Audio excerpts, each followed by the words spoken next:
Siya nga pala guys, pag ako nagsisharing kung mga kunti lang naman yung aking gagawin, hindi na ako gumagamit ng sharing foot. Tulak-tulak lang yung aking ginagawa. At natatantya ko naman kung gaano kasinsin at kung gaano lang kalaki yung lapad na aking isi-sharing.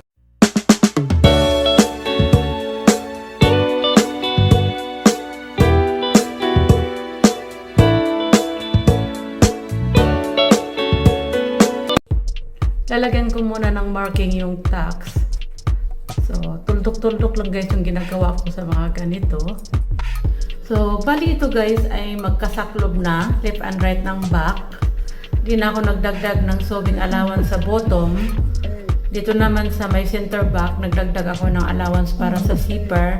So, 1 inch yung aking dinagdag. Dito ay half inch. Ganon din dito sa may armhole. And then, dito naman guys sa side, nagdagdag din ako ng 1 inch para kung sakaling ayaw niya ng masyadong fit, meron pa akong i-adjust.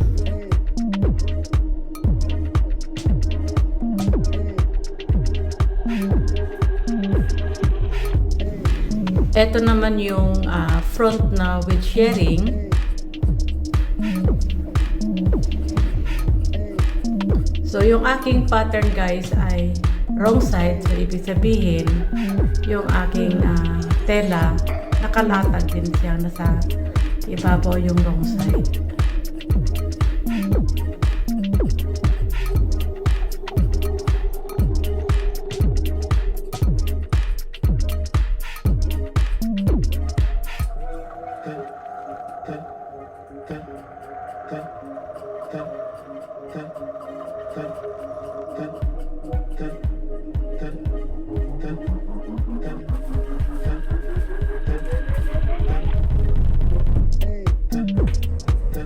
Next naman ay yung walang sharing.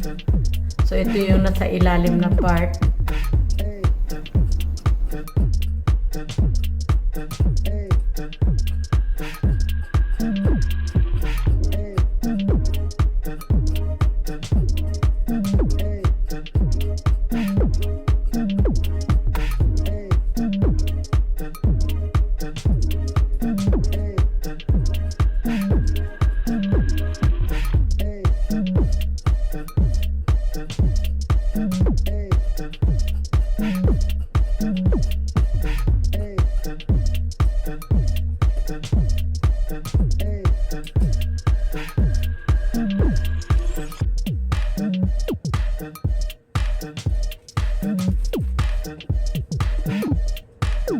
Para naman sa sleeve, pinagpatong ko na guys yung dalawang sleeve.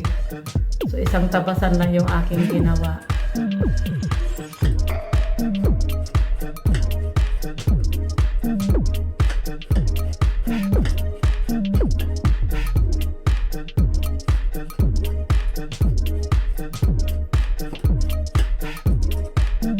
Ngayon, babawasan ko lang yung pinaka front.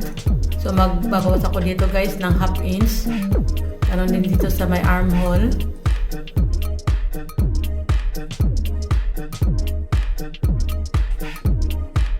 And then, yung last ay yung cup band. So, ang gagawin ko na lang din guys, ipofold ko na lang din ng ganito. Bali, yung 4 inches na pattern yung aking gagamitin. Half inch lang yung allowance pa ikot. Ayan, naka-fold din siya. And then, kuha pa ako ng isa. Bali, dalawang cut kasi ito guys. Yung una kong i-assemble guys ay yung back. So, i-join ko muna yung center back. Pero mag-open ako ng para sa zipper. So, mag-open ako dito guys ng mga 18 inches. And then, i-close ko na yan pababa.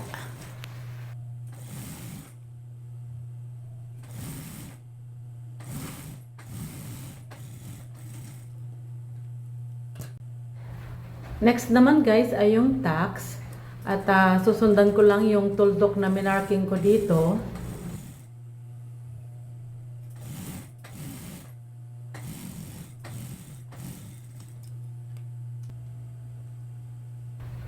So, ayan. Then, ganun din yung sa kabilang side.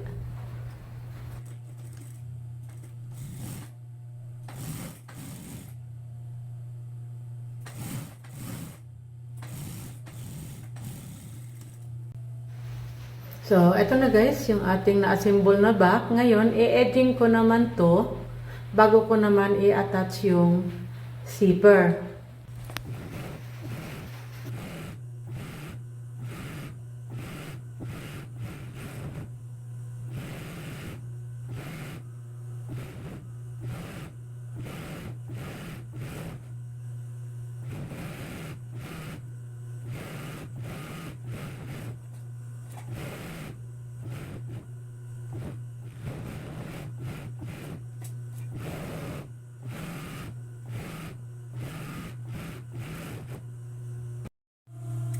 Para naman guys, sa pag-attach ng concealed zipper or yung invisible zipper, papalitan ko muna ng zipper foot yung aking freezer foot.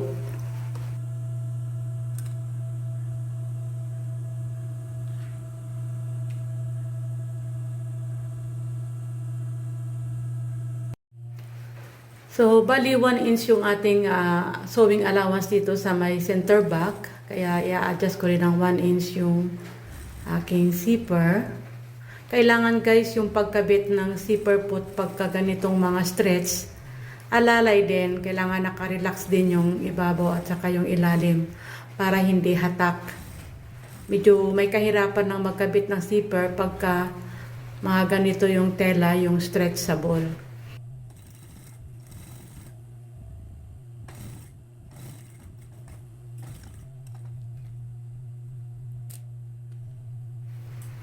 And then, yung sa kabilang side naman, dito naman guys, kailangan maingat tayo sa pagpantay ng ating zipper sa may pinaka dulo ng ating pasada para wag ka magkaroon ng dimple. Kailangan i-balance natin yung zipper.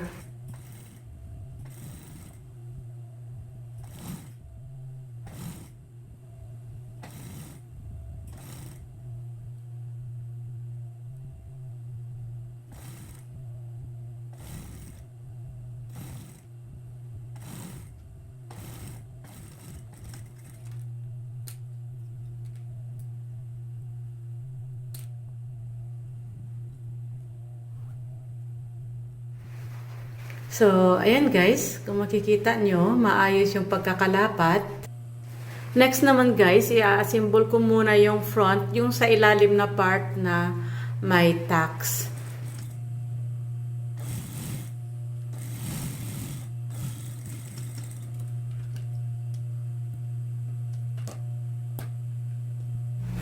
Ganon din yung kabilang side.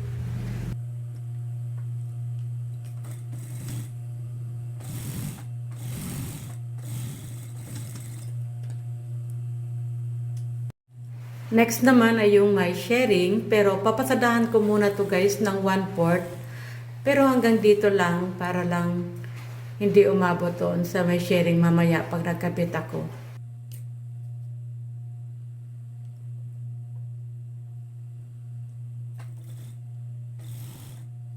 So, ganon din dito guys sa kabilang side, pero maiksi lang din yung aking fold.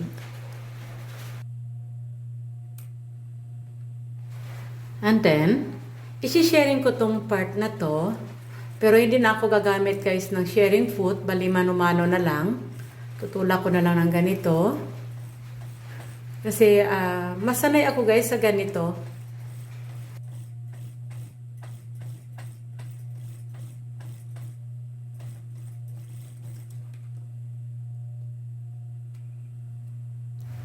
So, eto na guys. Check natin kung pareho yung lapad magkabilaan. So, ayan, okay na. Ngayon naman, i-attach ko ngayon dito guys sa ilalim na part. So, papantayin ko muna yung pinaka-length para balance. And then, ganito naman yung pagkabit niyan. So, ayan, lalagyan ko lang muna ng pin.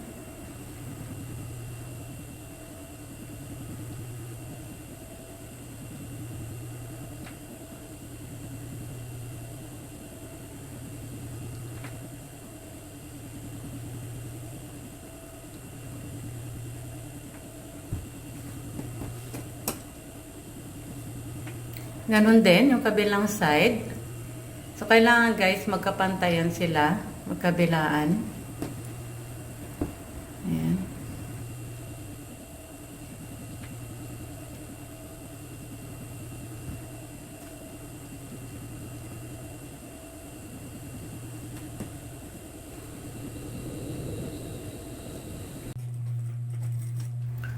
So, i-basting ko muna to guys para hindi maghiwalay bago ko naman i-edging.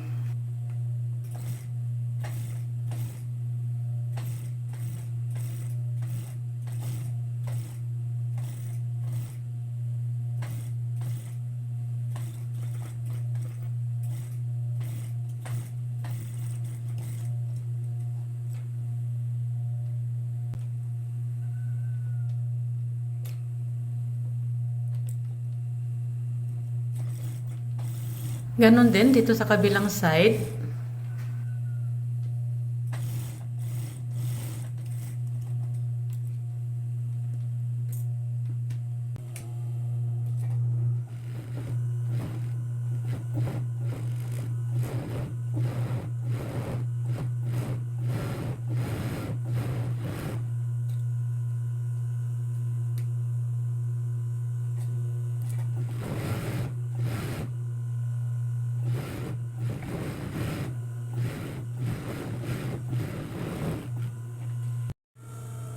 Ngayon naman guys ay ang joining of back and front. So bali 1 inch din yung aking sewing allowance dito.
So, ito na guys yung itsura. Ayan. Ito din yung front part. At ito naman yung pinaka bottom. So, ito, hindi ko talaga to diniretso guys para mamaya pag nagpasada ako, diretso na yan paikot. So, bali 1/4 lang yan.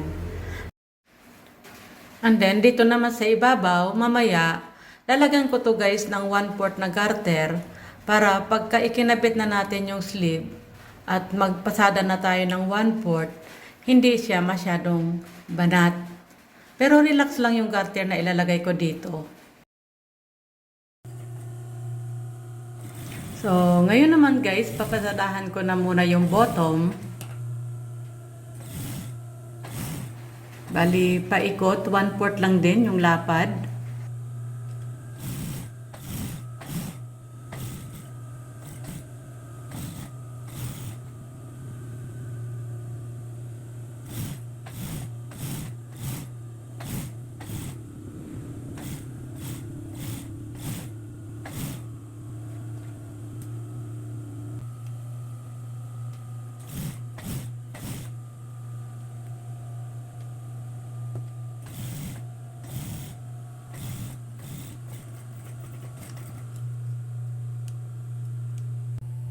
Next, ay i-assemble ko muna yung cups. So, bali 8 yung circumference.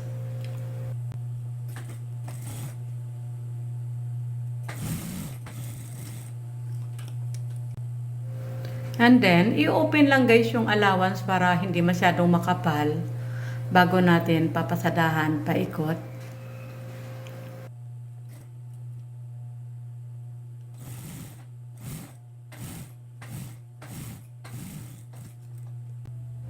And then, check natin kung pareho yung lapad. Ngayon naman guys ay ang sleeve. So isasarado ko lang muna to.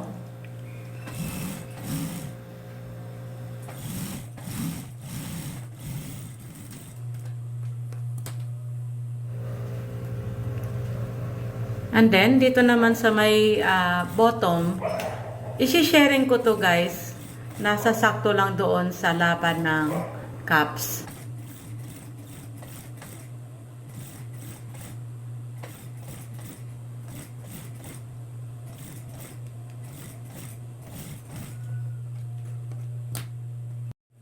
Next naman guys ay ang attached cups. At kailangan yung joining, kailangan magtatapat din yan.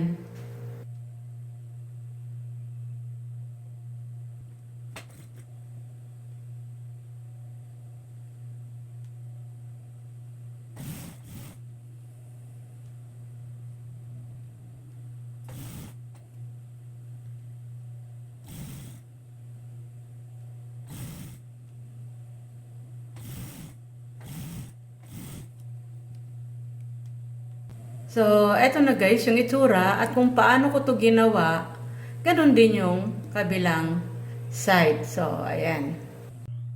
Para naman guys, sa attached sleeve, kailangan magpantay din yung ating joining sa may armpit.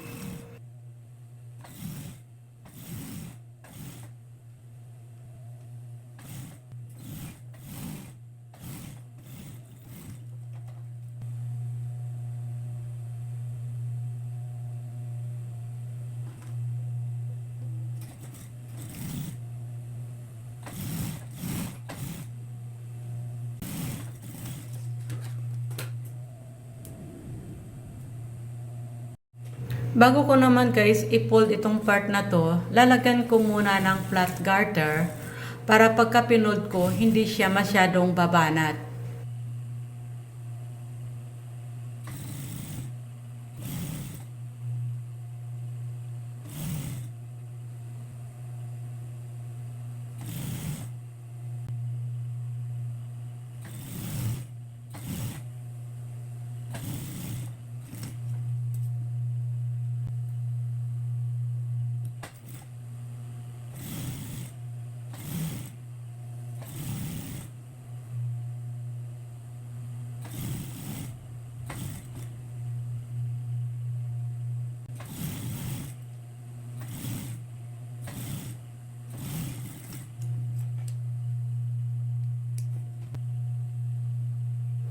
Check ko lang yung pantayan sa my sleeve. And then, ngayon naman guys, ipo-fold ko na ito paikot.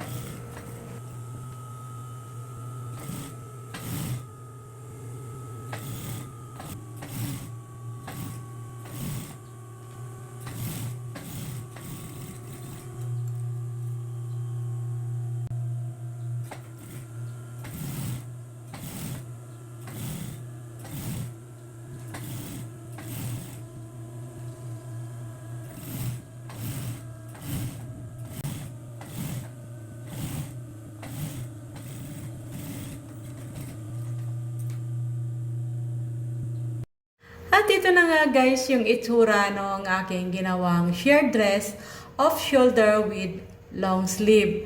Ayan, at ito guys ay nakuha na at hindi ko lang napicturan dahil dinala na kaagad nila pag uwi. Sana nag-enjoy kayo sa aking pinakita for today and see you again on my next vlog. Have a great day! Bye-bye!